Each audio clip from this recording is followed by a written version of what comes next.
দিয়ে কমিটি গঠন করলো, আমি সিনিয়র ভাইস চেয়ারম্যান, আমি কিছু জানবো না কেন? কারণ কি? What is the matter? এই রহস্যের উদ্ঘাটন করতে হবে। এই কমিটি যাতে বিলুপ্ত হয় সেজন্য আমরা সবাই বিভিন্ন ইউনিয়নের নেতৃবৃন্দ এক হয়েছি। যতদিনে এই কমিটি বাতিল না হবে ততদিনে আমাদের সংগ্রাম চলবে। 15/9/2022 সালে সাবেক দক্ষিণ জেলা বিএনপির আহ্বায়ক অ্যাডভোকেট মুজিবুর রহমান নান্টু ও আক্তার হোসেন মেবুল কর্তৃক সদর উপজেলায় বিতর্কিত জামাত নেতা আলহাজ নুরুল আমিনকে আহ্বায়ক করে একটি কমিটি গঠন করেছিলেন। তৎকালীন সময়ে বরিশাল বিএনপিতে ব্যাপক ক্ষোভের সৃষ্টি হয়। এক পর্যায়ে আন্দোলনের মুখে মির্জা ফখরুল ইসলাম আলমগীর সাহেব উক্ত ঘটনা তদন্ত সাপেক্ষে সাংগঠনিক টিমের পরামর্শ মোতাবেক আলহাজ নুরুল আমিনকে আহ্বায়ক করার কারণে মুজিবুর রহমান নান্টু ও আক্তার হোসেন মেবুলের জেলা বিএনপি দক্ষিণের কমিটি বিলুপ্ত করে দেওয়া হয়।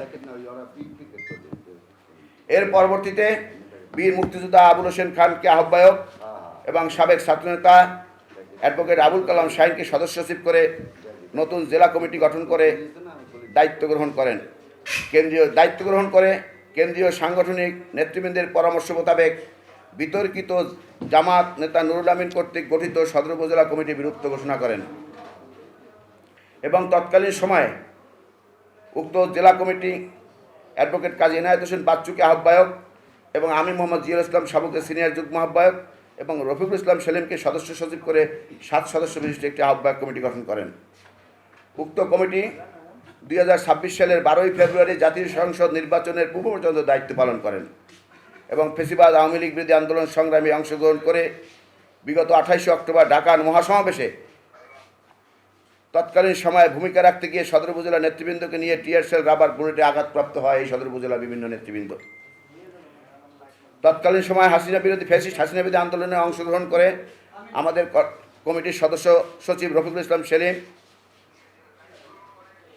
এবং আওয়ামী সন্ত্রাসীদের দ্বারা চোখে আঘাতপ্রাপ্ত হয়ে অদ্যাবধি চিকিৎসাধীন আছেন, যিনি আমাদের পাশেই বসে আছেন। ওই একই সময়ে সদর উপজেলার আহ্বায়ক কাজী এনায়েত হোসেন বাচ্চু এবং সদর উপজেলার সদস্য আজাদি হাসনাত ফিরোজ সহ আরও নেতৃবৃন্দ গুরুতর আহত হন। প্রিয় সাংবাদিক ভাইরা, আমি সহ আমাদের রাজনৈতিক সহযোদ্ধারা জেল জুলুম অত্যাচার নির্যাতনের শিকার হয়ে রাজপথে আন্দোলন থেকে পিছপা হয়নি।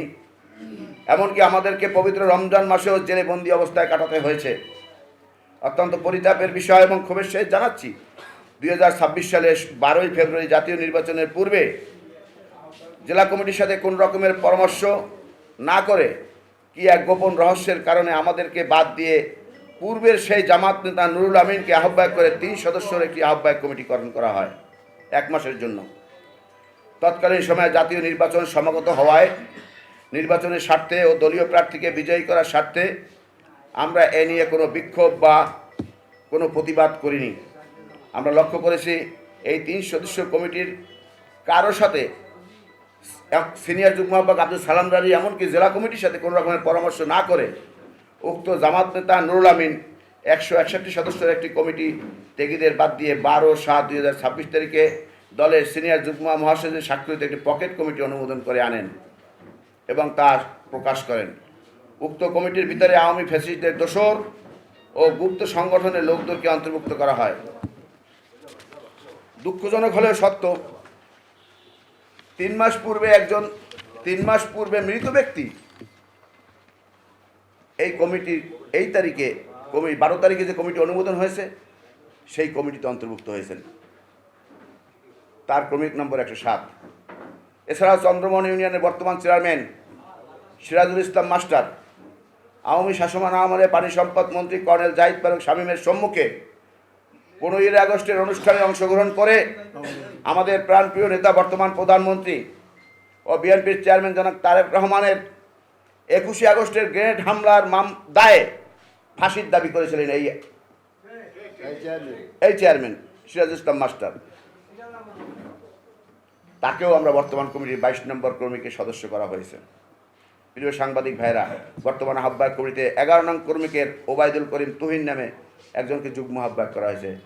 তিনি চন্দ্রমোহন ইউনিয়ন বিএনপির সভাপতি ছিলেন এক সময়, কিন্তু আওয়ামী দুঃশাসনের সময় দলের দুর্দিনে তিনি দল থেকে পদত্যাগ করে আওয়ামী লীগে যোগদান করেন এবং 2024 সালে 7 জানুয়ারির জাতীয় সংসদ নির্বাচনে আওয়ামী লীগের দামি প্রার্থী ছিলেন সালাউদ্দিন রিপন, তার প্রধান সমন্বয়কের দায়িত্ব পালন করেন এই চন্দ্রমণি নেতৃবৃন্দ এখানে আছেন, আপনারা জানেন।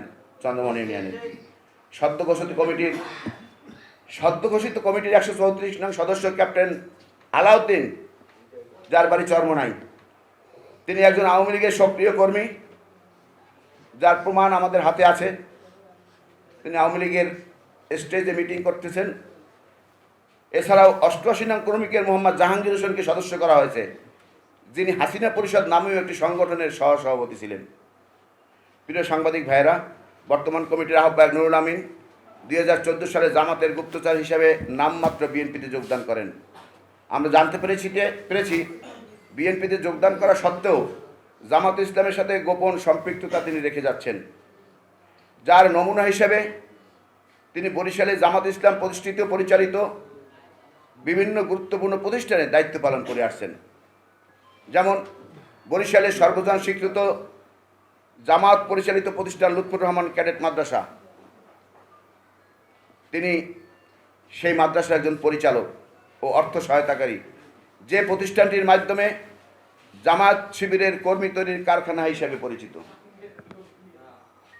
জামাত ইসলাম পরিচালিত আল ইখওয়ান এতিমখানা মাদ্রাসার তিনি সহসভাপতি, অর্থ যোগানদাতা।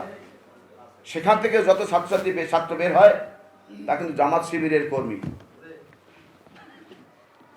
এছাড়াও আমার নিজ গ্রাম, আমি চরবাড়ি ইউনিয়নের চেয়ারম্যান ছিলাম, আমি কাগাসুর আমার বাড়ি, সেখানে একটা গাজী জব্বার আলী মহিলা মাদ্রাসা আছে, ক্যাডেট মাদ্রাসা, সেটাও তিনি সেইটার সভাপতি, অথচ আমি সেই মাদ্রাসা সম্পর্কে যাই না। তিনি সেই মাদ্রাসার প্রতিষ্ঠাতা পরিচালক, তিনি হলেন জামাতের যুব একটা সংগঠন আছে, সেই সংগঠনের সভাপতি কোতোয়ালি জামাতের।